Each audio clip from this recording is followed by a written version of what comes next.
¿cuál es el tesoro o por qué pelean los rusos en este conflicto?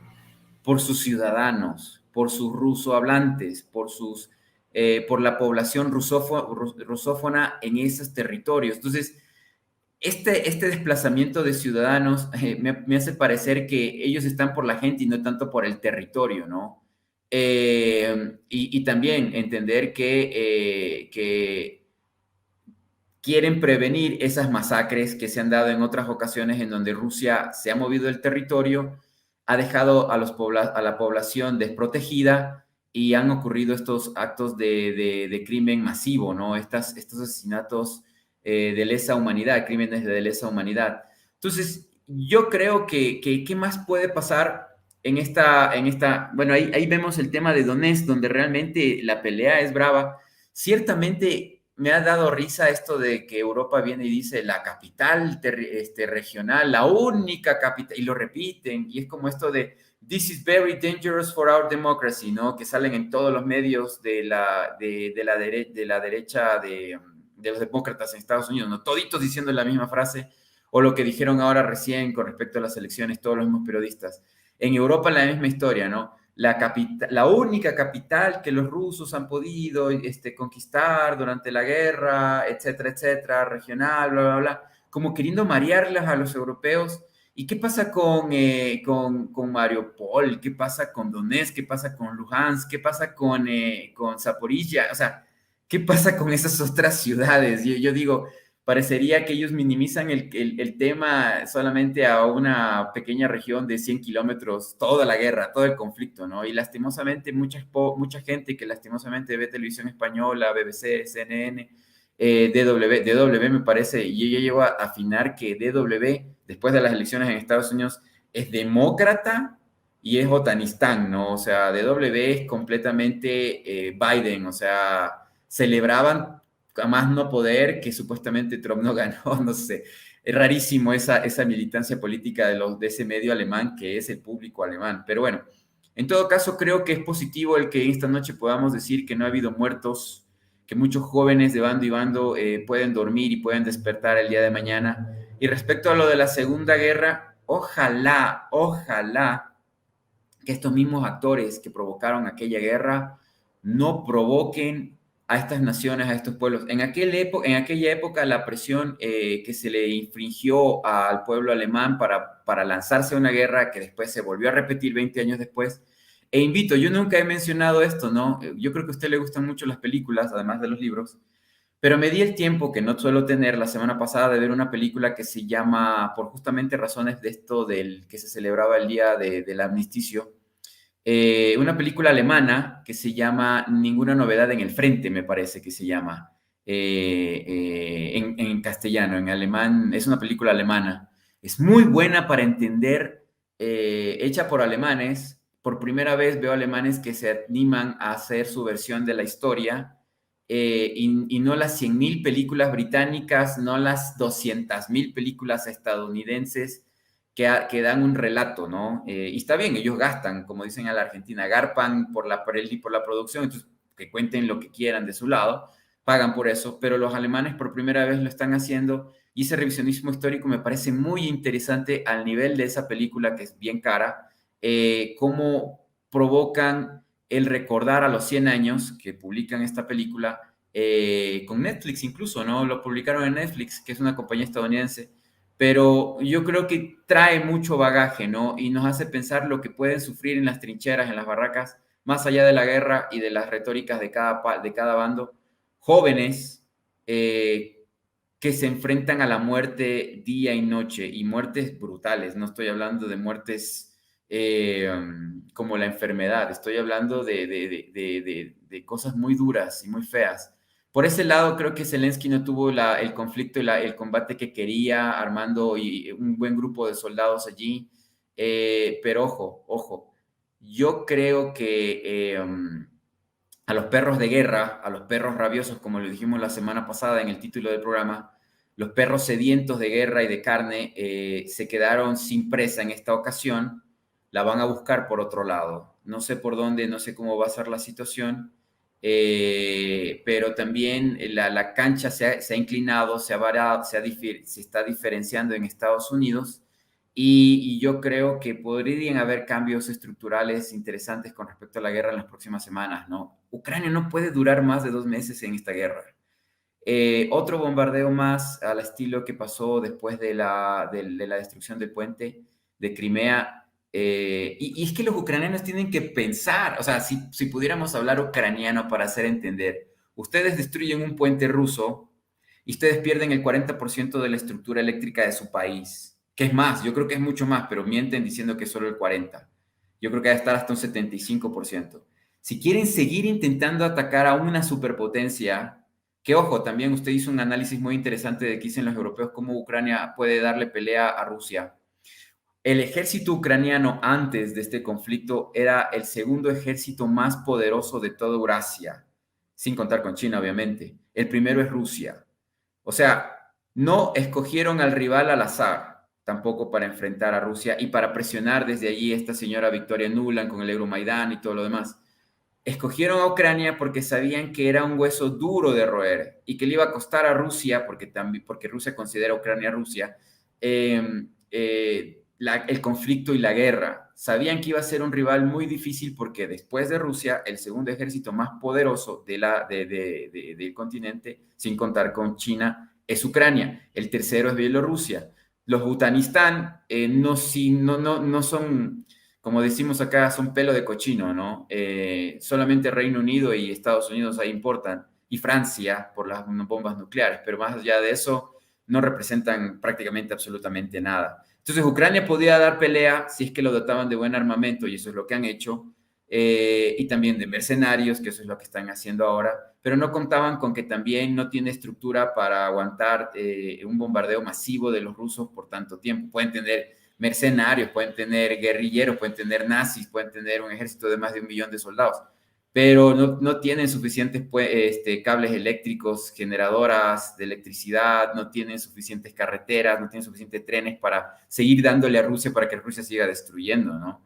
¿Y qué le va a quedar a Rusia si es que ya no queda qué más destruir de estructura? Va a empezar a destruir edificios, como lo estamos viendo el día de hoy, donde empezaron a haber bombardeos nuevamente.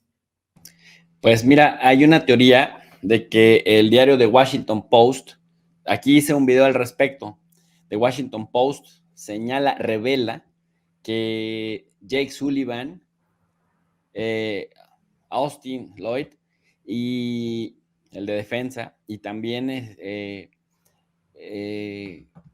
es de Raytheon Lloyd, ¿no? Él viene de Raytheon. Anthony Blinken, habían estado presionando a Zelensky para que por lo menos en este periodo no agotara la posibilidad de sentarse a negociar con Rusia.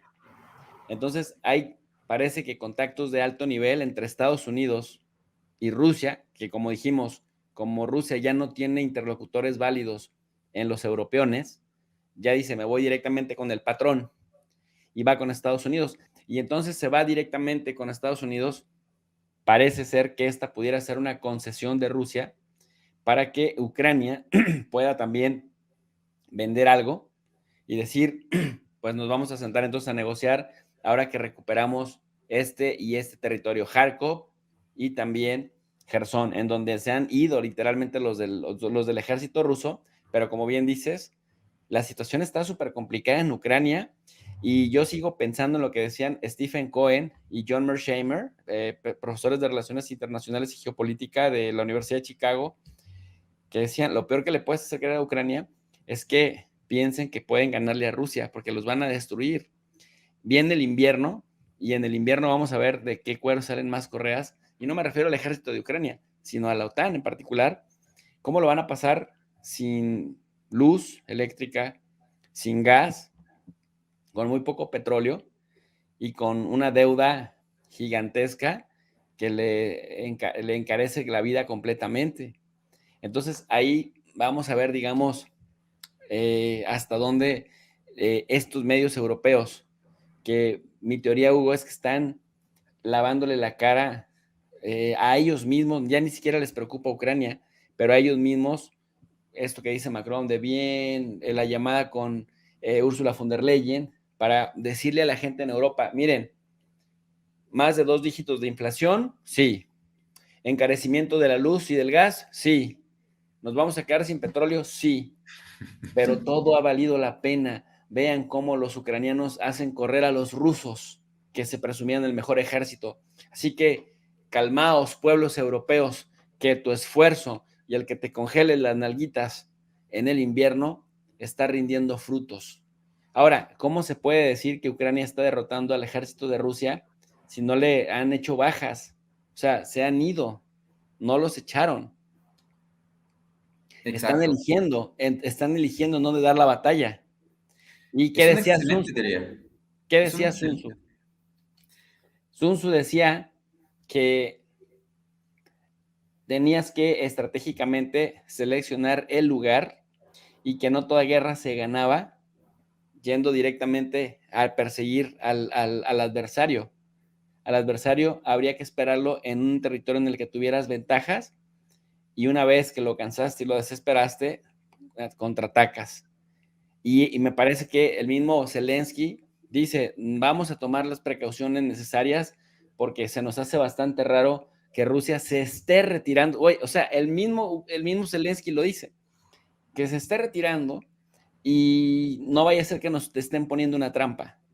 La trampa me parece que es el desgaste, el llegar a una situación en donde no hay soluciones y vamos a pensar, Hugo, que el gobierno de Estados Unidos haya logrado convencer al de Rusia de sentarse a negociar y decir, oye, quédense con esa parte que ya dominan de Gerson, quédense con esa parte que ya dominan de Zaporille y por supuesto con el Donbass, con eso que ya dominan, del río para allá. Pero denle también algo para que Zelensky pueda presumir que ganó algo. ¿Verdad? Dennos algo para poderlo presumir. Y yo veo así a los rusos diciendo, bueno, va, de ahí no pasan. Me parece, pero todo está por verse. La verdad es que siempre ha sido así las negociaciones de paz y qué bueno recordar el tema de la Primera Guerra Europea, ¿no? Justamente tienen que ver esa película. Yo no soy de recomendar mucho, pero realmente me impactó, me permitió recordar. He leído mucho, he estudiado mucho sobre la Primera y Segunda Guerra y en definitiva las historias siempre hay que verlas, hay que ser dialéctico en respecto a la historia y hay que ver todas las fuentes, todos los involucrados en el tema, ¿no? Y en este caso específico, le dieron ciertos placebos a los firmantes alemanes, más allá también de decirle a Alemania, mira, no vas a tener a más muertos, eso es lo que más te puede servir, pero vamos a hacer una concesión de que por aquí, de que por acá, de que por allá, todas falsas mentiras, el arte de la guerra de Sun Tzu, es un gran libro. Yo lo tengo en la lista también para leerlo en libros sorprendentes con el público del canal. Y son cosas muy, muy, muy actuales también. Y hay que reconocer y entender que también los generales rusos son bastante experimentados, son muy buenos, ellos dan cátedra de lo que significa estar en guerra. Me contaban en una reunión que hubo en Lima, en la que fueron el gobierno en ese momento de Barack Obama, y también fue el gobierno de Vladimir Putin, ¿no? Y cada uno ocupaba un solo hotel de Lima, ¿no? De los hoteles de 5 estrellas o 6 estrellas, cada uno ocupaba solo un hotel, ¿no? Y su equipo. Y el caso de Putin le tocó el Oro Verde de Lima, que es una empresa ecuatoriana, de ecuatorianos, esta cadena de hoteles. Y la gente que estaba interna, con la que he podido conversar en esa conferencia, me decía que los oficiales de seguridad o los militares rusos daban la impresión de que venían de muchas guerras, porque a algunos incluso les faltaba la mano, algunos tenían cicatrices en el cuerpo, eran gigantescos, pero de todas maneras decían los meseros, la gente en el hotel decía, no, esos son militares no de escritorio, esos sí vienen de la guerra, de verdad. Y ciertamente los rusos no han parado de defender a su nación en todos los tiempos, en todas las épocas, en todas las circunstancias, ¿no? Entonces yo creo que en esta circunstancia particular y especial, creo lo que usted piensa, pero sí quiero ingresar un tema más adicional para ese armisticio, esta cuestión de la paz, que es el tema de territorio completo de la República Popular, que también eso es importante decir, ¿no? Donetsk y Lugansk son República Popular de Donetsk, República Popular de Lugansk, el haberle puesto esos nombres, esos membretes, esas dos naciones como popular, tiene mucho que ver hacia dónde quieren llevar ese camino a futuro, ¿no? Territorio que también fue soviético. Pero lo que quería llegar es, yo creo que los rusos están determinados a que todo el territorio que había sido delimitado por esas repúblicas independentistas sea de esos territorios, de esas repúblicas independentistas. Y todavía hay que luchar en Donetsk, todavía hay que avanzar en el territorio. Están en esta noche o en esta madrugada, en esta mañana de esos territorios ahora, están peleando eso. Y no creo que los rusos se sienten a negociar o se vayan a quedar calmos hasta que ya Ucrania salga de esos territorios. En el momento en que, o a lo mejor están haciendo esta negociación, te doy Gerson parte y tú me dejas mi Donetsk y déjame avanzar y colorín colorado y firmamos el acuerdo y de paso volvemos con las tuberías por Ucrania y róbate el gas como antes y el petróleo y te voy a dejar pasar no voy a ver para otro lado.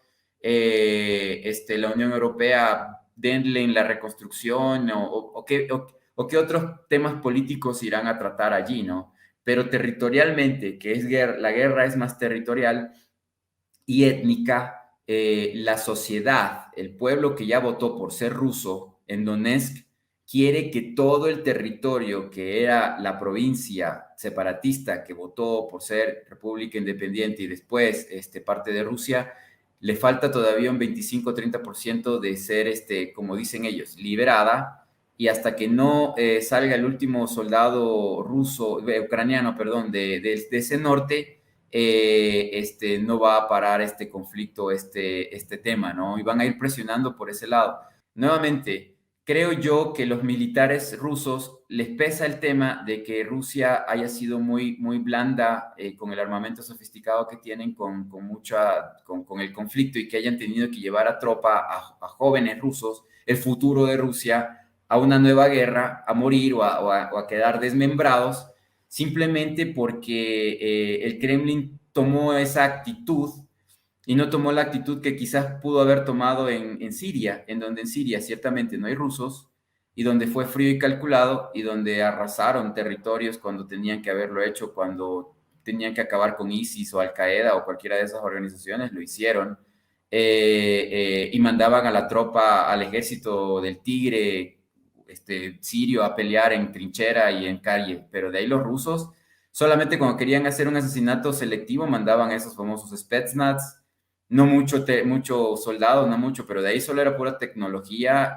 a lo mismo de la OTAN, pero en Ucrania se metieron, pensaron que realmente el pueblo ucraniano o la mayoría del pueblo ucraniano iba a seguir pensando que ellos también son rusos, de la madre Rusia, no hablo específicamente de Rusia, pero no, ya estaban adoctrinados, ya están adoctrinados. Ellos quieren desaparecer a los rusos. Entonces, eso es un grave problema que va a demorar muchas décadas en cambiar, ¿no? Pero por lo menos tienen el río y con el río ahí se van a trincherar unos 30, 40 años, como fue lo del muro de Berlín, ¿no? Creo yo. Y tampoco Rusia va a confiarse de los acuerdos de paz porque ya vivieron eso en el 91, ¿no? Y destruyeron la nación que ellos tenían y les engañaron. Entonces no se van a quedar ahí. No se van a crear.